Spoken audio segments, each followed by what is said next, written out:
In this video I will teach you the most important things I have learned about chess, and some of these took me way too long to realize. So I want to save you some time. I am gonna play a game against Nora to demonstrate the ITs. We are going to be playing d4, and I will try to play the Collie system because I got a comment from Adit on my previous video saying that he really believes in my system of playing solid moves only, and he also requested the Collie, so that's why we are playing this. So I'm going to play pawn to d4. I actually don't know the exact move order for the Collie, but I do know what we are going to try to do. We are going to try to play our triangle in the center, of course. The opening itself honestly doesn't matter too much. The main thing I am going to teach you is for the middle game. For the opening, my biggest advice is that you pick something that is very solid. So a very decent opening. Don't try to play some trappy opening or some gambit that only works 50% of the time. We want to play a solid opening. So I'm just going to play the Collie, probably one of the most solid openings out there, right? Nothing really we can do wrong at this point. And we're going to castle. So just normal development of the pieces. Most important thing, of course, in the opening is that you try to fight for the center, especially for those 4 central squares. One of the biggest mistakes I used to make was I was always studying openings, trying to find something new, trying to be special, trying to find something with the engine, playing dubious lines or strange lines. But I realized after playing chess for many years, just play solid openings. You will be thankful to yourself. So we are playing this, we are putting this triangle in the center, and now we have come to my middle game thinking system. So for the middle game, the most important part is that we try to improve our pieces as much as possible. Plus, we want to play solid moves only, and those are moves that we are 100% sure we are not going to lose any material with them. Right here, the biggest problem that I currently see, which is very common of course in the Collie, is that this knight and bishop, I mean, they are not doing a lot right now. This knight is supporting the center, this bishop is just dead weight at this moment. So the main thing to focus on is the idea of improving your worst piece. So we always want to look at all of our pieces, not the pawns, just the pieces, and see which one we can improve. That is one of the key plans if you want to have a nice middle game position. So I want to improve this bishop, but the knight is in the way and this pawn is in the way. I'm never going to activate this bishop on this diagonal. I will use it on this diagonal. So what do I have to play here? I have to play pawn to e4 so that I also open up this bishop in the future. There were of course many lines. If they take, finally my knight will become active. If they take, I will be able to take with the bishop. And now you can suddenly see how we have the most solid center and suddenly also very active pieces. The Nora bot playing a bit of a strange move here. I'm not 100% sure why they are doing this.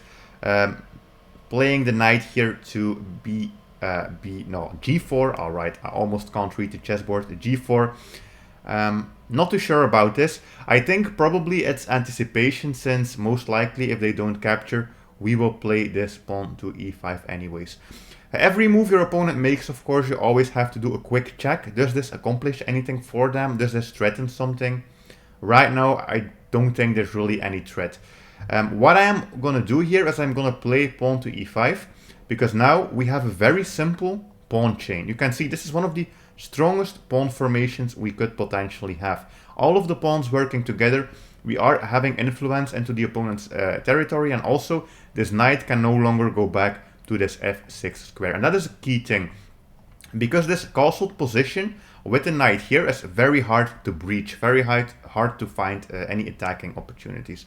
But right now with the knight on this strangely placed square, we do have some opportunities. So what do we want to do? We actually have a couple of ideas. We want to improve our worst pieces. So I am looking at this bishop, this knight, this rook, this queen. Those are pieces that have not really developed yet. Which one to pick? Honestly, as long as you pick one of them, you will be fine. Queen c2, fine move. Rook e1 is a fine move. The knight doesn't have that many squares. You could also just move it to b3, and then you open up this as well. But it's not always the best plan to go here with the knight.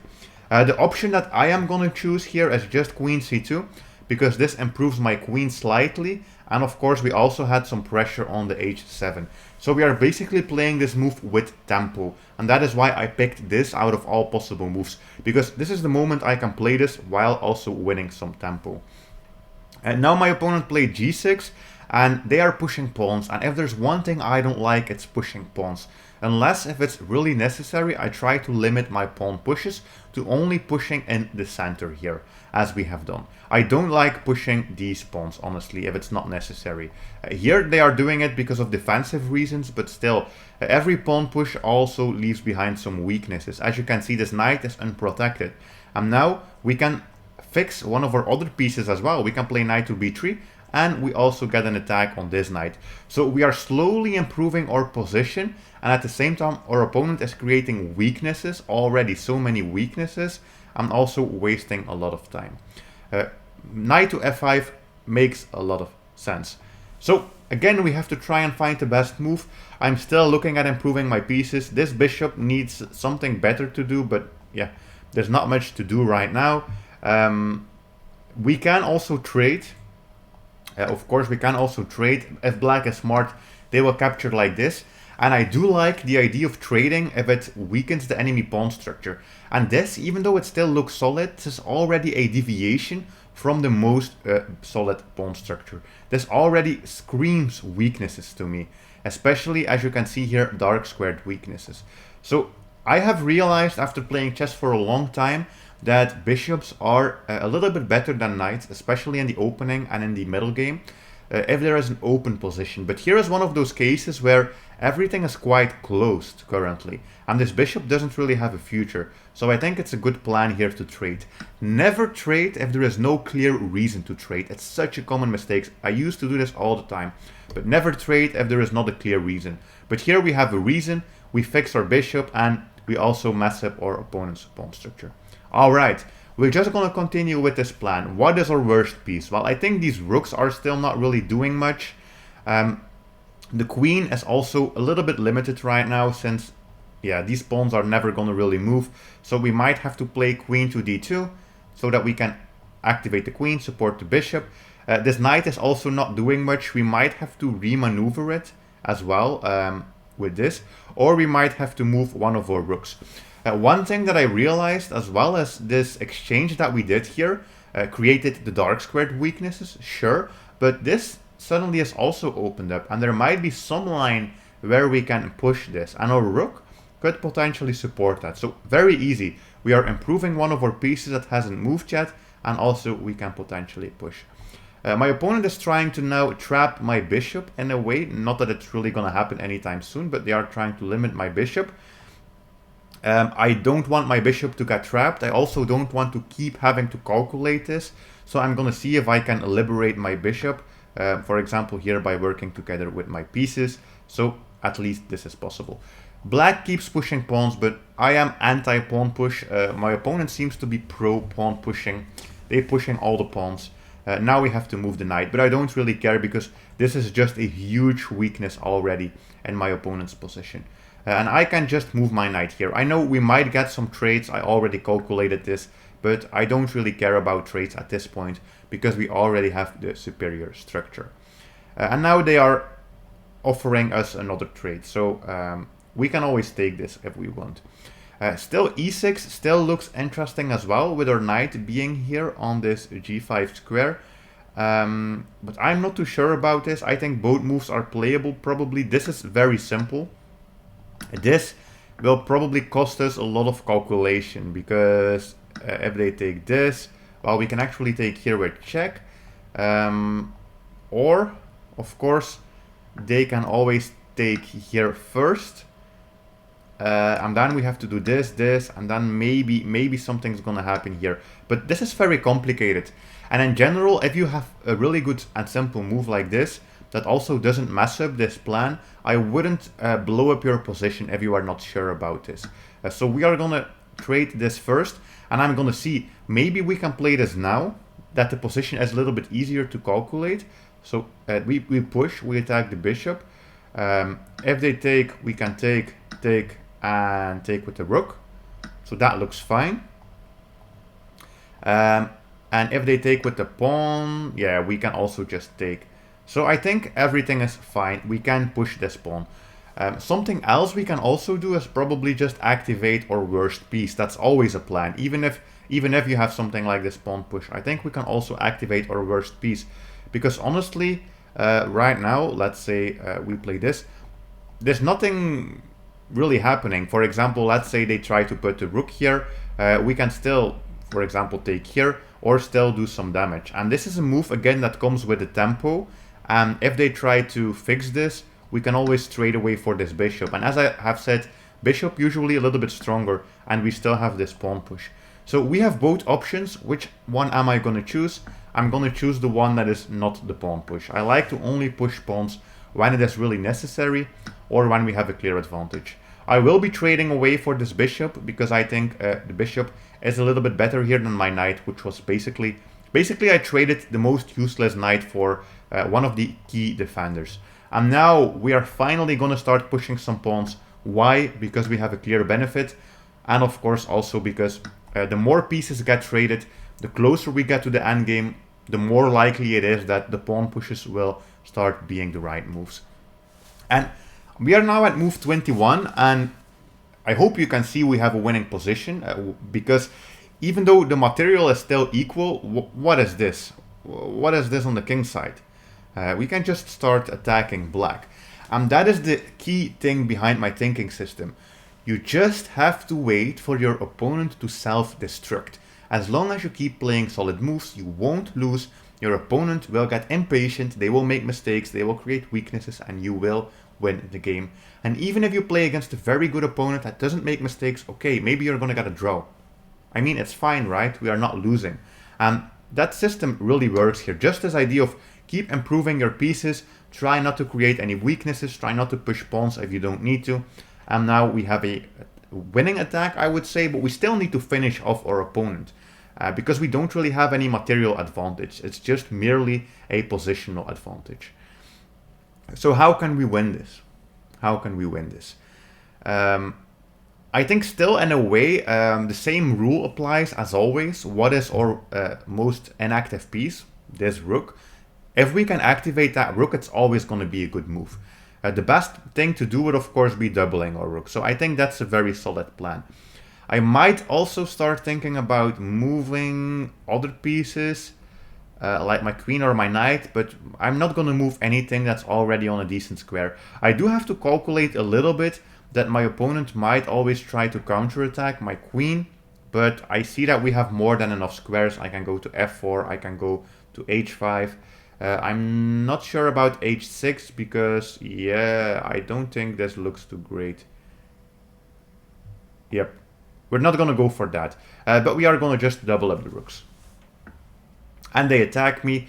Very good that we calculated this before and we realized we have some options. I think the safest option is probably just to go here.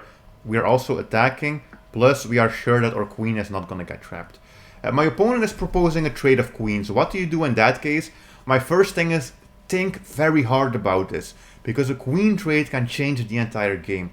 If you are up material and you are just winning, most likely the queen trade is the right option, because you are going to get closer to the end game. If you are attacking, most likely you want to keep your queen alive if you can. Here we are doing both. Basically we are attacking, we're also in a superior position, so it is a little bit complicated to choose. I think here it is a smart thing to trade, because we are also creating an extra weakness in the enemy camp. And now with all of these weaknesses, we will really have a win regardless. Now I still have to prove my theory. I'm always saying we are winning this because of the better structure, but we still have to do it. First things first, I'm not done yet with improving my pieces, so we're gonna play this. And my opponent keeps pushing pawns. Now we have really come to the point where we are already in an endgame basically. We have already activated all of our pieces. I don't think there's much we can do here. Now we have to start thinking about pawn pushes. The queen side, as you can see, is very solid. I honestly don't want to really push and ruin anything here. The king side, we might have something that we need to do here, especially because black is really attacking us. We also need to try and punish this. I think as long as there are two pawns here and they are working together, the weakness for black is not going to be super obvious. But I think if we can maybe make them split, for example, if they do this, now it's going to be easier for us because this weakness will be easier to target. Or of course, let me show you, they can also push, But now this pawn is just backwards. We can just move the rook up, and this is going to be easy to attack as well. But this is known as a pawn phalanx. These two pawns are working together, and they are the most flexible option black has. So we want to ruin this structure for them. Also, this would be a terrible move if my opponent still had a queen. That would be a very easy checkmating plan. But the queen is already gone, so we don't have to care about this. We can move. All right, and now black is playing this. Well, I think it's time that we exchange a rook if we can, because usually with two rooks, it's going to be easier to defend for my opponent. So I'm just going to move back my knight, also target this weakness, and most likely exchange a pair of rooks. And now it's going to become more clear that we have a winning endgame. We can, by the way, also grab up this free pawn. There is so much to calculate. I think this is also going to be free probably at some point. This check, of course, doesn't work because of the knight. And still, I'm going to try and not touch this because I still don't like pushing pawns too much. I like optimizing my pieces. Yes, that's what I thought. They are attacking here. We have to find a way. Maybe this knight has to be optimized. But this is already basically a winning endgame. We are already up a pawn. And they are proposing us a rook trade. Very important, this is the final pair of rooks we are going to trade. So if we do this, we need to be certain we can win the endgame. And this particular endgame is just going to be a basic pawn and knight endgame, but we have the extra pawn.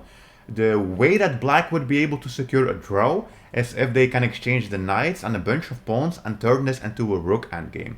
But with the rooks gone, the drawing chances are basically also gone. Now we just have to make sure we can activate this knight. But this pawn structure is still pretty strong. And I actually think we have a nice trick here to destroy this pawn structure as we have done before. And that trick is to do the pawn push h3. Because if they take this, of course, we can just gobble it up with the king. If they don't, at least we are turning it into two pawns. And that's going to make it a little bit easier. But now this should just be very easy. I think we can pretty much just win this pawn as well. And then we have one that can promote. I'm not even sure. I think we can just keep pushing. I don't think we have to do anything except push. I'm gonna do this as well. This is known as a deep freeze, I think. We are freezing two pawns with one, so that's also fine.